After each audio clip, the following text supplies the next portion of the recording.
Chapter 6. Mary Stays at the Manse. The manse children took Mary Vance to church with them the next day. At first Mary objected to the idea. "Didn't you go to church over harbor?" asked Una. "You bet. Mrs. Wiley never troubled church much, but I went every Sunday I could get off. I was mighty thankful to go someplace I could sit down for a spell.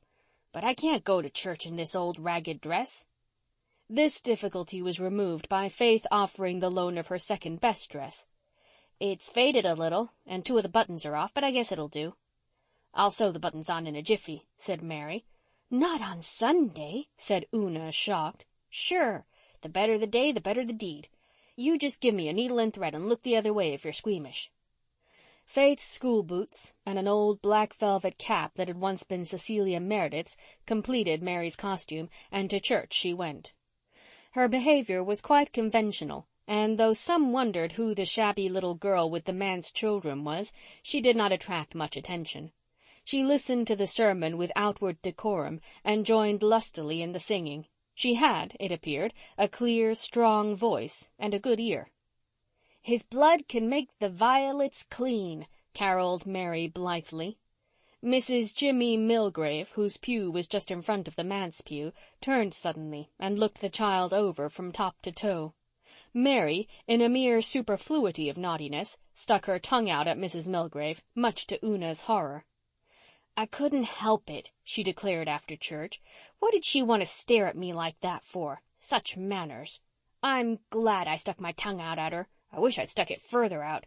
Say, I saw Rob McAllister from over harbor there. Wonder if he'll tell Mrs. Wiley on me." No Mrs. Wiley appeared, however, and in a few days the children forgot to look for her. Mary was apparently a fixture at the manse, but she refused to go to school with the others.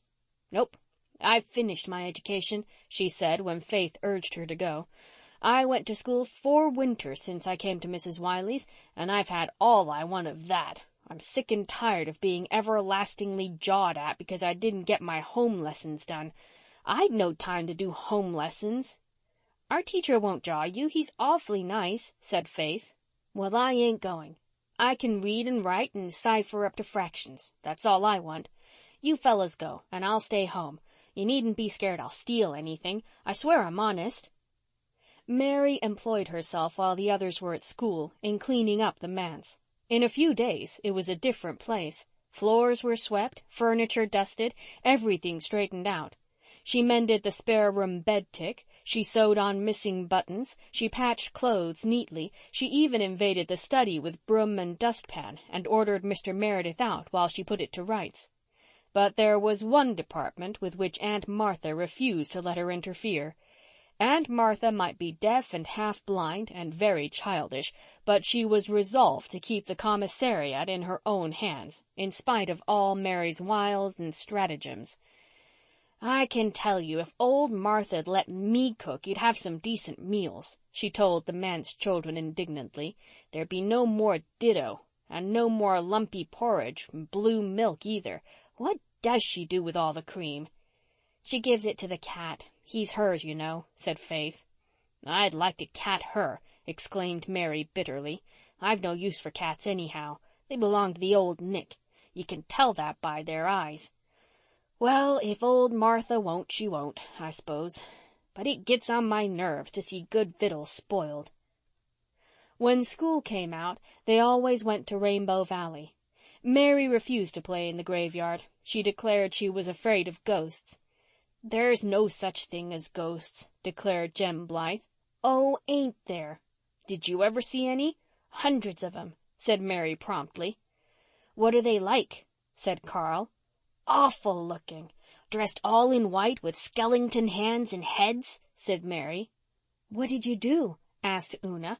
"Run like the devil," said Mary. Then she caught Walter's eyes and blushed. Mary was a good deal in awe of Walter. She declared to the manse girls that his eyes made her nervous. "I think of all the lies I've ever told when I look into them," she said, "and I wish I hadn't." Jem was Mary's favorite. When he took her to the attic at Ingleside and showed her the museum of curios that Captain Jim Boyd had bequeathed to him, she was immediately pleased and flattered. She also won Carl's heart entirely by her interest in his beetles and ants. It could not be denied that Mary got on rather better with the boys than with the girls. She quarreled bitterly with Nan Blythe the second day. "Your mother's a witch," she told Nan scornfully. "Red-haired women are always witches." Then she and Faith fell out about the rooster. Mary said its tail was too short. Faith angrily retorted that she guessed God knew what length to make a rooster's tail. They did not speak for a day over this. Mary treated Una's hairless, one-eyed doll with consideration, but when Una showed her other prized treasure, a picture of an angel carrying a baby, presumably to heaven, Mary declared that it looked too much like a ghost for her. Una crept away to her room and cried over this, but Mary hunted her out, hugged her repentantly, and implored forgiveness. No one could keep up a quarrel long with Mary, not even Nan, who was rather prone to hold grudges, and never quite forgave the insult to her mother. Mary was jolly. She could and did tell the most thrilling ghost stories. Rainbow Valley seances were undeniably more exciting after Mary came. She learned to play on the Jew's harp and soon eclipsed Jerry. "Never struck anything yet I couldn't do if I put my mind to it," she declared. Mary seldom lost a chance of tooting her own horn. She taught them how to make blow bags out of the thick leaves of the live forever that flourished in the old Bailey garden.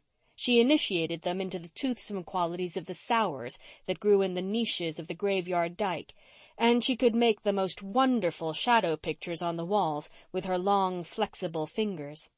And when they all went picking gum in Rainbow Valley, Mary always got the biggest chew and bragged about it. There were times when they hated her and times when they loved her, but at all times they found her interesting.